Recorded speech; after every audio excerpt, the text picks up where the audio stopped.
I was a lousy student. I hardly ever ate lunch because I never did my homework, and my teacher in the 3rd standard, Mrs. Nelson, would make me sit outside the tent at Delhi Public School during lunch and do my homework. Because instead of doing my homework, I was playing cricket the previous day. Some months ago, I was in a plane from Dallas to Atlanta, and there was an Indian guy with all of his funny stuff, you know, the high-tech stuff. He's working on 2 or 3 things at the same time. He even had something dangling from the window to give us the flight paths. I said, this guy is quite sophisticated. All I can do to press my BlackBerry buttons and my computer to say undo, undo, undo. So finally he looked at me and he said, you're a reader. I said, yeah, how do you guess? He said, you're reading. Then he looked at me and he said, Delhi, Hindustan se ho? Are you from India? I said, yes, sir. I said, you too? He said, yes. I said, where are you from? He asked me. I said, I'm from Delhi. I lived in Delhi till I was 20. He said, really? Where? I said, Sundarnagar, Kakanagar area. He said, oh, I used to live in Sundarnagar. I said, wow. He said, did you go to DPS, Delhi Public School? I said, yeah. He said, this is amazing. I said, yeah, I went. He said, you went to DPS? I said, yes. He said, were you ever a student of Mrs. Nelson? 3rd C. They sent the worst students to Mrs. Nelson. And I qualified at the top of that list. Her favorite line was, Thappad khayega muh par. In Hindi, it meant you're going to get a slap on your face. And I did. And it was unfortunate because nobody told me she was a left-hander. So the first time I'm standing in front of her, not having done my homework, I'm watching that right hand. You know, I'm going away and away and away, and wow. So he says, you were in Mrs. Nelson's class? I said, yes. He said, me too. And then he raised his hand and gave me a high five and said, we made it, we made it.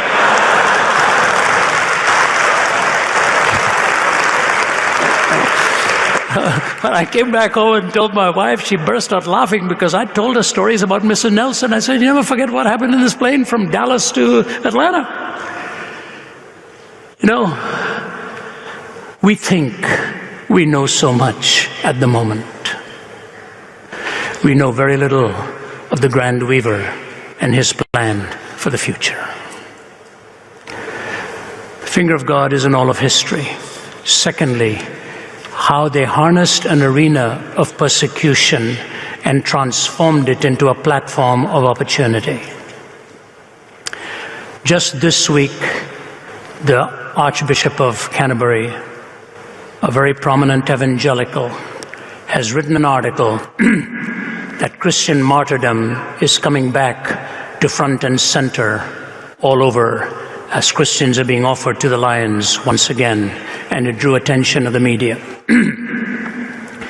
The oldest Aramaic-speaking village in Syria is Ma'alula. I've been there. And the thugs went and burned down the churches, burned down their holy places, slaughtered many of them, destroying thousands of years of history. In Kenya, they were asked to identify themselves if they were of the Muslim faith, and they could walk out, and they were given a test question as they were walking out. If you're a Christian out there, you're being slaughtered by these thugs. I know those who are devout in it will disavow it, and thank God they do. But the world is still not saying very much, while the follower of Jesus Christ is being tormented and tortured for his or her faith. Iran plays the lead role here. I have seen those tortured for their faith. I've seen those who paid very heavy price. But Os Guinness has made a profound comment about China. He said, you know, the Chinese church somehow survived the deprivations of communism. The question is, will it survive the abundance of capitalism? Sometimes when we are deprived, we are forced to take our faith more seriously and truly prove what it means in our hearts. Some of you may be personally suffering, physically. Dr. Jowett said, if you speak to a hurting people, you will never lack for an audience. I don't know how many of you have spoken to in Delhi and here who are going through great pain. A young woman who may be here this morning, whom I invited to come, spoke so highly of Brother Reuben and of Shalini. She recognized my name while she was serving, and all of us guys sitting there. She knew we were leaving this afternoon. She asked, could she pack a lunch for all of us? She is a waitress in that dining room. And the first day I was there, she just came over to me and she said, can I talk to you for just a moment?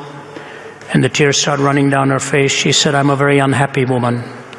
If I tell you everything that's happening in my home, it breaks my heart. Please pray for me, sir. Total stranger. Total stranger. So it is with some of us, the pain, the hurt. I want to read for you a thought by the great Scottish writer James Stewart. Listen to what he says in his book, The Strong Name. It is a glorious phrase that he led captivity captive. The very triumphs of his foes it means he used for their defeat. He compelled their dark achievements to subserve his ends, not theirs. They nailed him to the tree, not knowing by that very act that they were bringing the world to his feet. They gave him a cross, not guessing that he would make it a throne. They flung him outside the gates to die, not knowing that in that very moment they were lifting up all the gates of the universe to let the King of Glory come in. They thought to root out his doctrines, not understanding that they were implanting imperishably in the hearts of men the very name they intended to destroy. They thought they had God with his back to the wall, pinned and helpless and defeated. They did not know it was God himself who had tracked them down to that point. Now here's the clinching line. He did not conquer in spite of the dark mystery of evil. He conquered through it.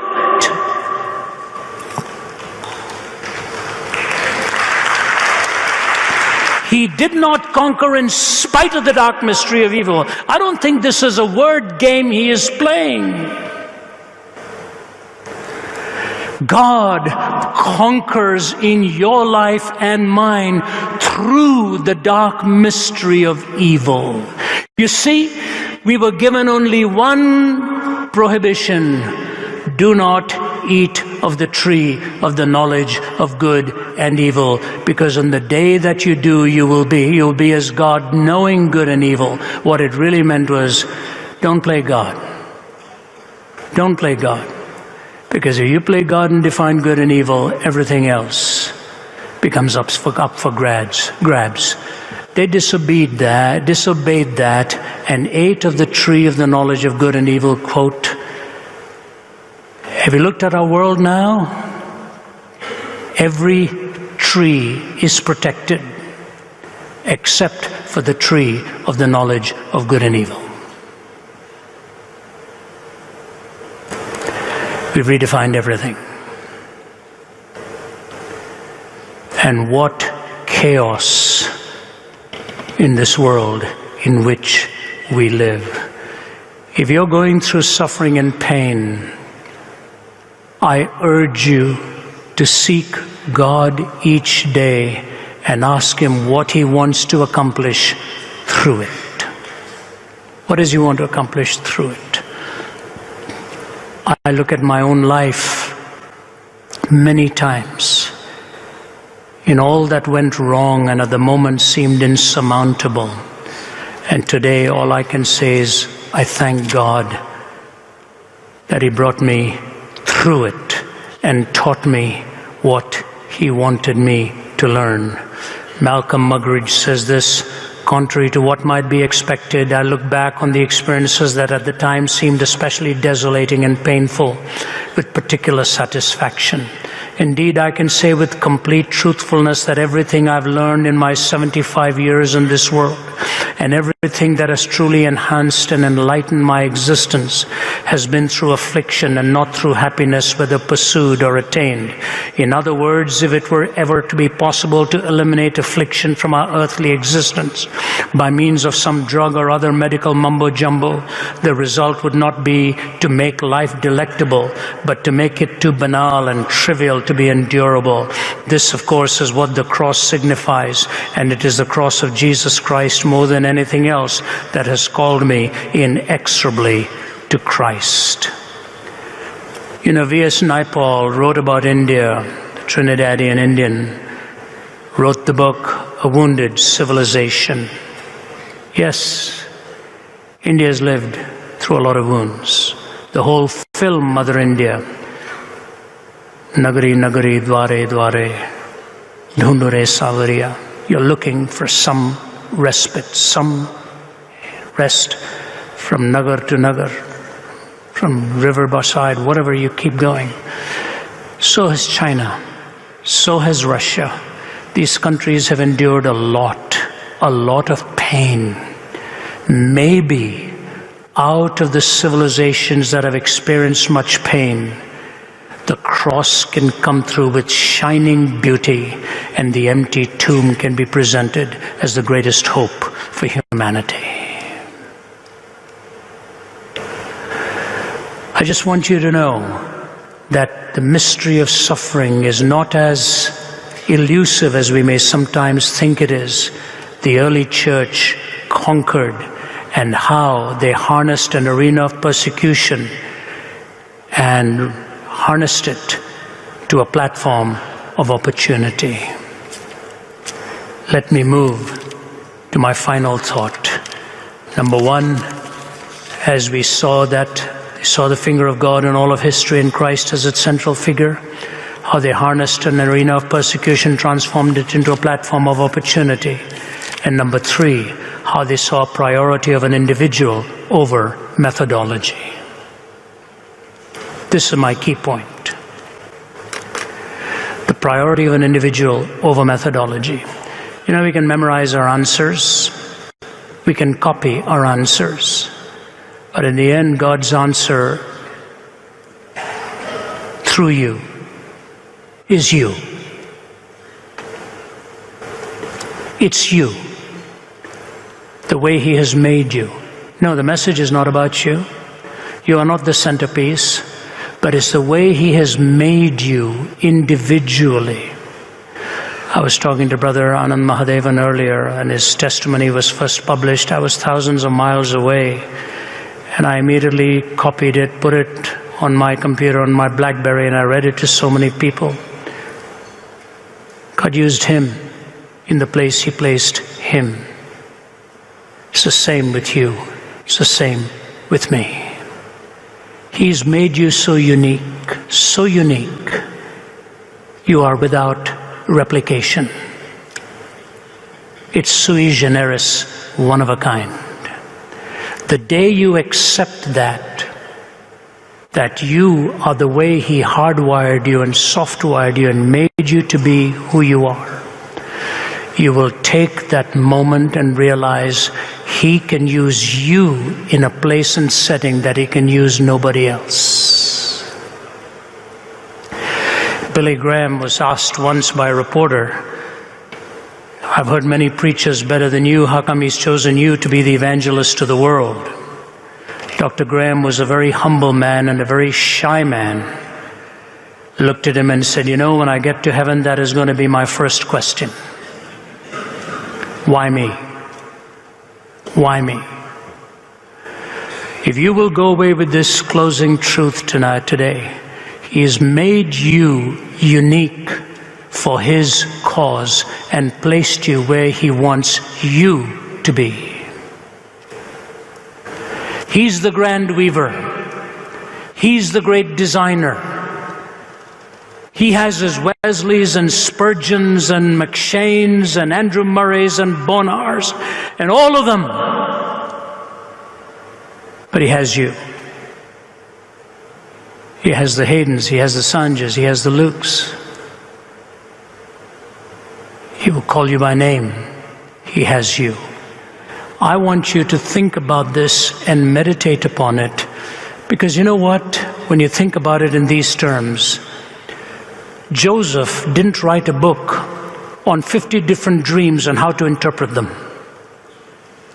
If he were living in our time, some publisher would have said, Joseph, write a book on dreams. If Moses were alive in our time, they would have wanted him to open Bush University. Jonah would have been asked to publish exclusive photographs from the inside of a whale and how to use them in evangelistic meetings. Samson would be autographing jawbones. David would be issuing slings to his whole army. No. He has fashioned you the way he has fashioned nobody else. I want to close with one or two illustrations and make a closing application. I was telling the audience in Delhi that when I applied to become a pilot and went to Dehradun for my interview, I was a teenager. The only reason I applied to be a pilot is not passing anything else. So I said, I'll try being a pilot. And I placed in the top 10. There were 300 or so there, and they were going to just select a handful. I said, I'm going to make it. Did everything well, endurance, this, that, theory, all that, okay. So I sat down for my final psychological interview with a rather Churchillian-looking wing commander type guy. In his uniform, he sat across the table, and he looked at me, and he said, Beta, son, you have done very well. And he kept on talking about how well I'd done, and I began to get fearful. I said, something bad is about to come forth. And he looked at me and he said, Beta, I'm going to reject you. I said, pardon? He said, I'm going to reject you. I said, may I ask you, sir, why? He said, this job is about killing, and psychologically you are not equipped to kill. I said, wow. I walked away from there, came back home, another failure. And a few days later, a Canadian missionary by the name of Russell Self was speaking at the Free Church in Delhi. And after he spoke, I said, Mr. Self, you don't know me. Can I just have half an hour of your time? He said, yes, I'm staying at the Constantia Hall, YW area here. Come and see me tomorrow. I've told this story in Walking from East to West. I went to see him and I told him, I'm not going to make it. I said, everywhere, one way or the other, I hear I'm going to reject you. He turned the Bible very gently, talked to me, and he said, you know, when God takes away from you something you really want, it is to protect you for what He really wants for you.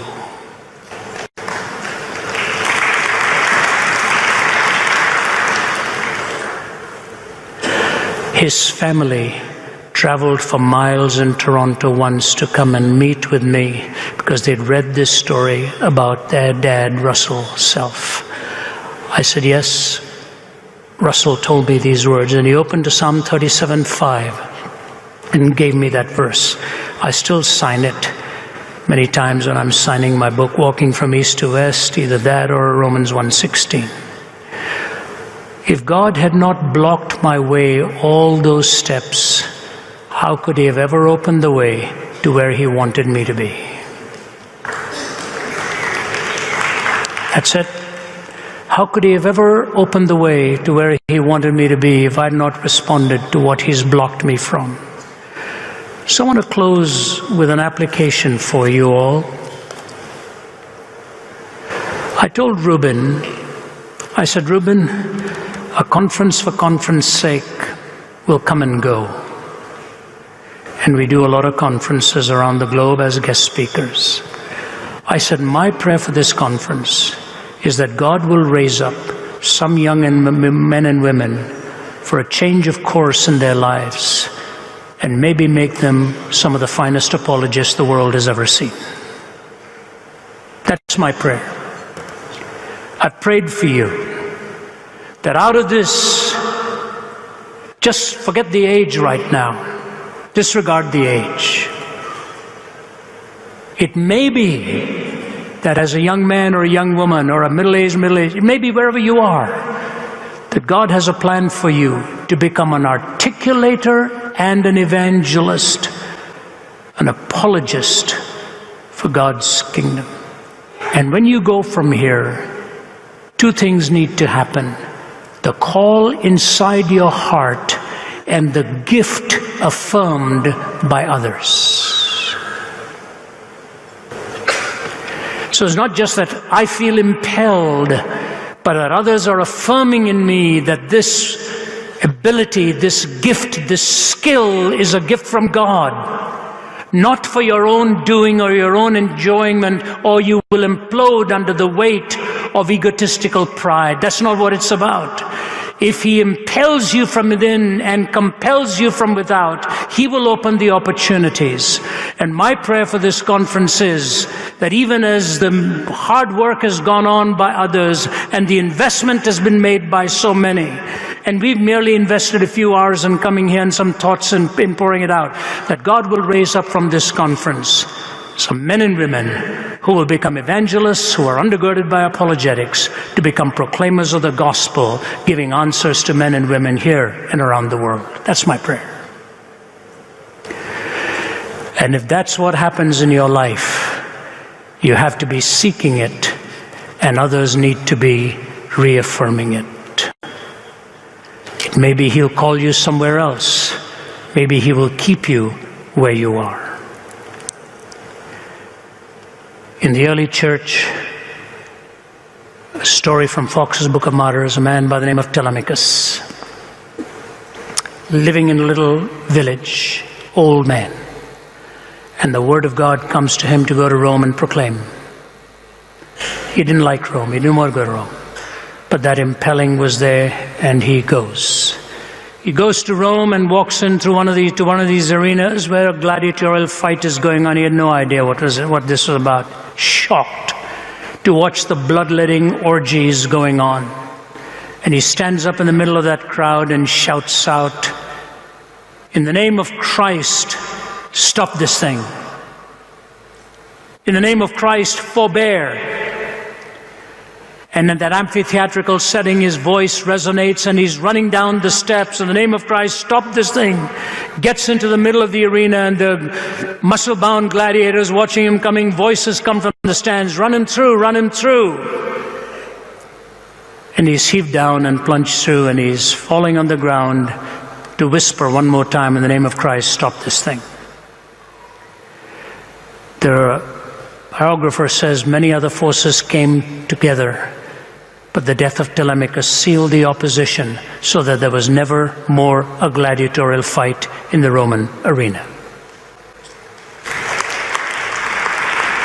You know, secularism has its strengths, as governments cannot enforce belief. Pluralism has its strengths. You must have options given so that the truth has a place to be uttered. Privatization has no place if you're taking your faith and parking it only in your bedroom. Time now to address the secularized world, the pluralized world, the world in search of answers, and take it out into